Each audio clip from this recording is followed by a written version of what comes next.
जलालुद्दीन मलिक फिरोज खिलजी, जलालुद्दीन खिलजी के नाम से धरती पर बैठा 1290 में। तो जैसा मैंने कहा कि जलालुद्दीन खिलजी का सुल्तान बनना बलबन के जातिवादी नीति का एक बड़ा ही एक निगेटिव अंत हुआ, है ना। बलबन ने जिस जातिवादी सत्ता की स्थापना, तुर्क सत्ता की स्थापना की थी, उस सत्ता का या उस प्रक्रिया का यहाँ पर अंत हो गया। इस जलालुद्दीन खिलजी के सुल्तान बनने के प्रक्रिया को, इस घटना को खिलजी क्रांति के दौर पर कहा गया। लिखा इतिहासकार ने कि ascendance of Jalaluddin Khilji signified a revolution in the Muslim politics of India. Ascendance of Jalaluddin Khilji signified a revolution in the Muslim politics of India. यानी बहुत सारे लोगों ने इसे भारत में मुस्लिम राजनीति में एक क्रांति माना। जियाउद्दीन बर्नी जो है वो कहता है कि सत्ता एक कौम से या एक कौम के हाथ से निकलकर दूसरे कौम के हाथों में चली गई तो वह जातिवादी परिवर्तन को इस क्रांति का कारण मानता है। और बहुत सारे इतिहासकारों ने जियाउद्दीन बर्नी के इसी स्टेटमेंट को अपने लिए इस्तेमाल किया है। लेकिन क्रांति का मतलब सामाजिक, आर्थिक या जो मूलभूत व्यवस्था है, जब उसमें परिवर्तन होता है, सामान्य तौर पर रिवॉल्यूशन उसी को कहा जाता है। लेकिन खिलजियों के समय ऐसा कुछ मूलभूत परिवर्तन नहीं हुआ। लेकिन फिर भी खिलजियों के शासक बनने के बाद मुस्लिम राजनीति में परिवर्तन कई अर्थों में जरूर हुआ है और संभवतः उसी को देखकर कुछ लोगों ने इसे खिलजी क्रांति का नाम दिया। निश्चित रूप से जिस जातिवादी सत्ता का स्थापना बलबन ने किया वो उसके तुरंत बाद खत्म हो गया। यहाँ तक कि बलबन के अंतिम इच्छा को भी उसके दरबारियों ने नहीं माना। बलबन चाहता था कि कैखुसरो उत्तराधिकारी बने, दरबारियों ने कैकुबालू को उत्तराधिकारी बना दिया। तो even the last desire of Balban was not obeyed by his followers। और उसके बाद कैमूर्स बना और फिर मलिक फिरोज खिलजी बन गया। यानी सत्ता का परिवर्तन एक जाति से निकलकर दूसरी जाति में गया जरूर, इसमें कोई दो राय नहीं है। और यह जो दौर था एक ऐसा दौर था जिसमें हर नए शासक ने पुराने शासक के वंशजों का समूल नाश किया, यानी violent elimination of the previous ruling dynasty. ये जनरली इस पीरियड में होता चला गया। अब जो है इस पीरियड में कुछ नई शक्तियां आई, कुछ नया ट्रेंड इस पीरियड में बना। जो ममलुक वंश है, जो 1206 से 1290 है, इन लोगों ने एक लंबे समय तक दिल्ली पर शासन किया, लगभग 84 साल, 84 इयर्स, है ना। इस पीरियड में भारत में यह संदेशा जरूर गया कि अब Muslims are here to rule. ये जो अनिश्चितता थी वो अनिश्चितता खत्म हो गई, क्योंकि ये मामूली समय नहीं था। And they rule from Lahore to Bengal, और बंगाल में सुल्तान का बेटा है और मुस्लिम शासन लगभग अपना स्टेबिलिटी प्राप्त करने की स्थिति में आ चुका था। तो अब भारत में मुस्लिम शासन के रहने पर कोई खतरा है, ये बात समाप्त हो चुकी थी। इसीलिए बलबन ने अगर एक्सपेंशनिस्ट पॉलिसी नहीं अपना के पॉलिसी ऑफ कंसोलिडेशन अपनाया तो यह फ्यूचर के मुस्लिम शासन का एक आधार बन गया।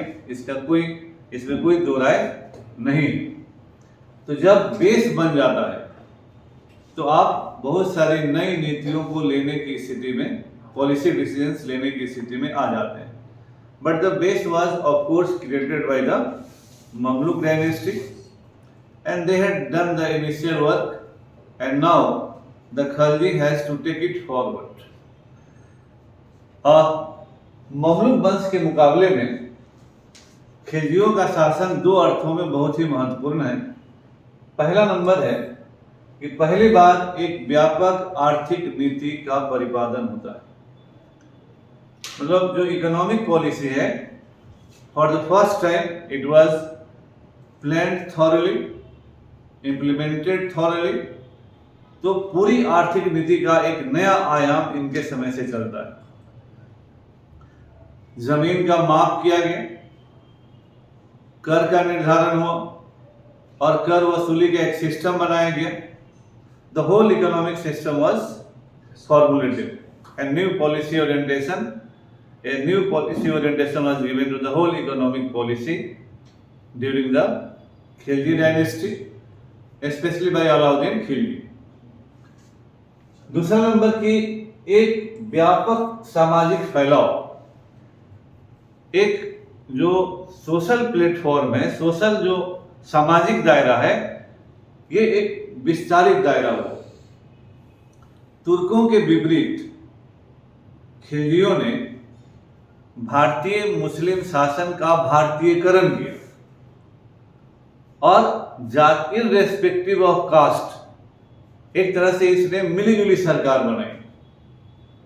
इनके लिए मजबूरी भी थी, क्योंकि तुर्कों के सत्ता का चैलेंज अभी खत्म नहीं हुआ था।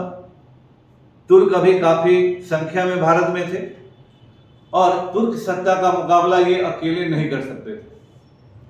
इसलिए जिन जिन लोगों को सत्ता में भागीदारी नहीं मिली थी, उन सबको सत्ता में भागीदारी दिया। दरबार में हर जाति के लोगों को रखा, हिंदुओं को नहीं, मतलब मुसलमानों में ही जो लोग थे उन सबको सत्ता में रखा, एक हिस्सा दिया।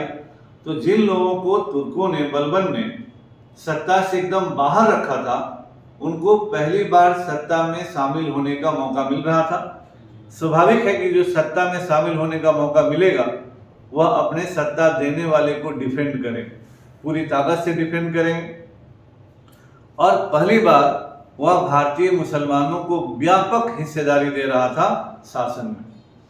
तो और आम मुसलमानों को, जो बर्नी कहता है कि बड़ी जाति के तुर्क लोग या बड़ी जाति के मुसलमान, उसके विपरीत अलाउद्दीन खिलजी आम मुसलमानों को सत्ता में ला रहा था, हिस्सेदारी दे रहा था। तो he had created a broader platform for the Muslims in India, and everybody could aspire to get a post in the Muslim rule, क्योंकि उसने बलबन के एक्सट्रीम तुर्क जातिवादी सत्ता के विपरीत कदम उठाया, है ना। तो खिलजियों को ये आधार मिला, और ये दो प्रमुख कारण हैं। There are two important reasons for which some historians call it a revolution, Khilji revolution. तो एक आर्थिक आधार है, एक शासन का व्यापक प्लेटफॉर्म दिया जाना है लोगों का। तो आम आदमी, आम मुसलमानों को लगा, आम भारतीय मुसलमानों को लगा कि हमारा भी कोई मतलब है। पिछले पीरियड में ऐसा मतलब नहीं था। और फिर भी केस लाल ने, किशोरी लाल ने, उन्होंने किताबें लिखा है द खिलजी डायनेस्टी। उन्होंने भी उस किताब में एक खिलजी क्रांति के सवाल को एड्रेस किया है, और उन्होंने भी कुछ मुद्दे लिखे हैं। और ये तो जनरली हिस्ट्री मेंस में कमेंट लिखने के लिए आता है, लेकिन फिर भी थोड़ा सा आप लोग भी जान ही लीजिए हल्का फुल्का। खिलजियों के जमाने में जिस नई नीति का फॉर्मुलेशन हुआ, व्हाट दे फॉलोड, उसके 4-5 मूल बातें हैं जो दूसरों से अलग है, यानी ममलूक डायनेस्टी से अलग है। पहली बार खिलजियों ने एक्सपेंशनिस्ट पॉलिसी को फॉलो किया। This was for the first time that the Khiljis followed some sort of expansionist policy. Balban तक पॉलिसी ऑफ कंसोलिडेशन था, now it was expansionist. Alauddin Khilji दक्षिण भारत में अभियान करता है और ऐसा करने वाला वो पहला राजा है। राजपूतों के खिलाफ व्यापक अभियान करता है और पहली बार वो राजपूतों को अपने पीरियड में हर इलाके में सबड्यू करता है ना, और सैनिक ताकत के द्वारा, क्योंकि अलाउद्दीन खिलजी दिल्ली सल्तनत में सबसे बड़ी सेना रखने वाला पहला सुल्तान है ना। दूसरा नंबर, अभी जो मैंने कहा कि शासन का भारतीयकरण करता, तो पदों पर वह मुसलमानों को रखता है, लेकिन उसकी सेना में 2/3 हिंदू भर्ती होते हैं। अलाउद्दीन की सेना में 2/3 2/3 हिंदू थे, क्योंकि उस समय लाखों की सेना, 5 लाख प्लस की सेना उसकी थी, तो उतनी बड़ी संख्या में मुसलमानों की भर्ती नहीं हो सकती थी। इसलिए उसने अपना सेना में भर्ती का दरवाजा खोला और इसीलिए 2/3 हिंदू उसकी सेना में शामिल थे। स्वाभाविक है कि इस सेना में 2/3 हिंदू शामिल होंगे, वह शासक धर्मांध नहीं हो सकता चाहकर भी। जलालुद्दीन खिलजी का शासक बनना, हम लोगों ने जो पढ़ा था 5वां सिद्धांत प्रिंसिपल ऑफ एबिलिटी, उसका लागू किया जाना है। जलालुद्दीन के सुल्तान बनने में न जाति की भूमिका थी, न ही धर्म की भूमिका थी, न मुल्ला मौलवियों की भूमिका थी।